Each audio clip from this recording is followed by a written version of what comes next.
All right, we're just going to cut it short. Shawn, sorry. I don't know. Hard act to follow. Shawn Carney, 40 Days for Life. Anyone know him?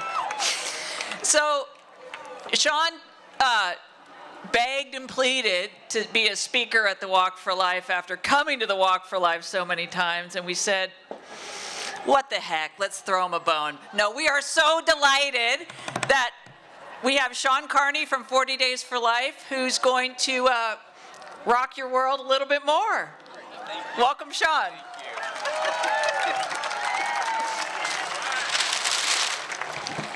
I didn't want to follow the Sisters of Life. I wish we could have some enthusiasm here. Roe is dead. We didn't ask our Supreme Court for abortion. We didn't vote on abortion. It was an all-male Supreme Court that gave us the disaster that was Roe v. Wade. And it was beautiful. Last June 24th, one of the greatest days in the history of America, that the Supreme Court did not merely overturn Roe versus Wade. They beat it up with a baseball bat and sent it into a dark part of American history. And I come to you from now an abortion-free Texas to say that we are winning. Life is winning.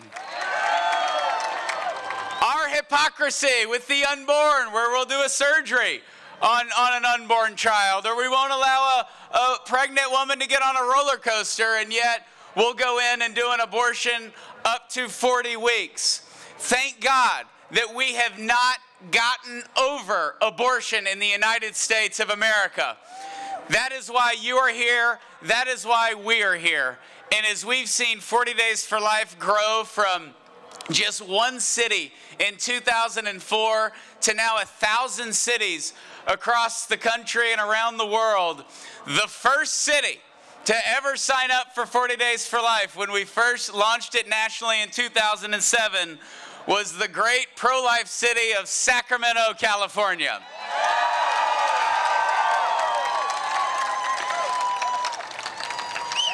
And even we were surprised because as Texans we thought, they don't have God in California. But I quickly learned that you do. And today, California is by far the largest state for 40 Days for Life campaigns and has been for over a decade.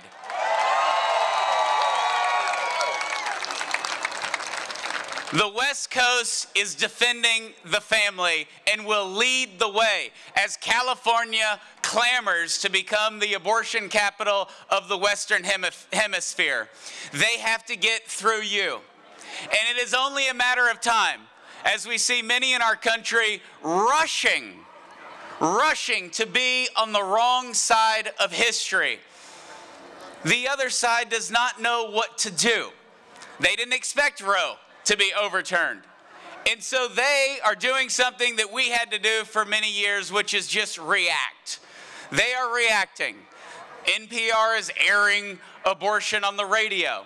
We're hearing politicians run around and celebrate infanticide, which would have been unheard of 5 years ago. They don't know what to do because they have realized that for the first time in 49 years, they have to defend this barbaric surgery that is built on violence. And you cannot defend it. That's why denying science is at an all-time high right now in our country. You have to deny science to support abortion. You have to deny reason. And you have to deny God. And that is why we are a movement of hearts and minds in a post-Roe America. The Supreme Court got out of our way by overturning Roe versus Wade and sending this back to the states. We are leaving where we have been the weakest in our country, in Washington, D.C., seeing letdown after letdown of so many politicians or Supreme Court justices. And yet finally, we got a great Supreme Court that is now sending this back to where the pro-life movement is the strongest and the abortion industry is the weakest. And that is here in the grassroots, where pregnancy resource centers outnumber abortion providers 5 to 1 across America. We have seen 1 million people participate in 40 Days for Life by going out and peacefully praying outside of their local abortion facilities. That has helped save 23,000 babies.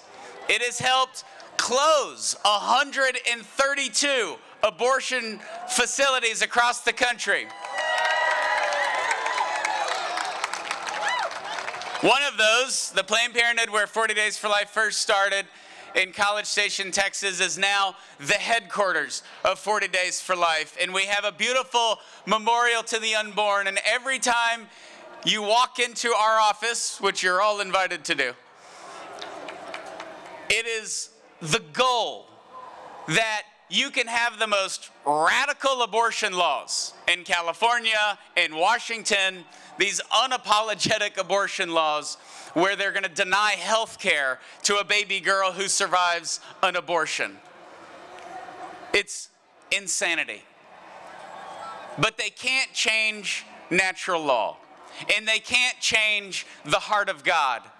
And they can't change the fact that we can go out there and peacefully and prayerfully offer hope to a woman who is going in for an abortion and be that last hope for the baby. That last sign of hope for the baby before he or she is killed, but also the first sign of mercy to that woman as she leaves the abortion facility and the abortion industry is done with her. We have the freedom of speech to do that. 40 Days for Life will continue to defend our freedom of speech despite what the FBI or the DOJ does, because we are Americans.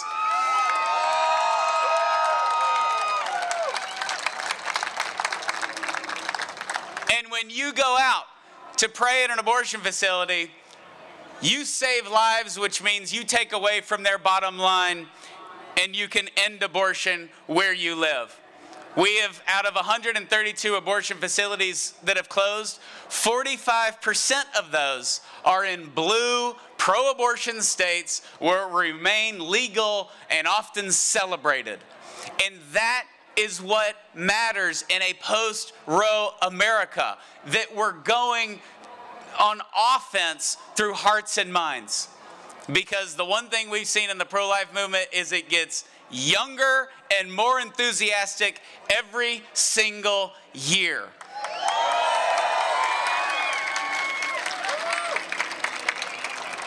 And we have a beautiful example of that today, as we will give away a $4,040 scholarship, the 40-40 scholarship, to a wonderful young lady who has done it all in the pro-life movement.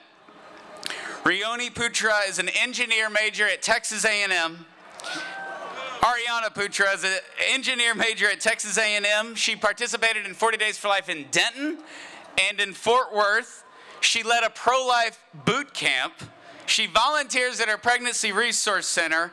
She also helps with Rachel Vineyard's post-abortive healing retreats. She has put on baby showers, and she has also done pro-life get out the vote efforts, which have paid off a lot in the great state of Texas. So please congratulate our 2023 winner of the 40-40 scholarship, Ariana Putra.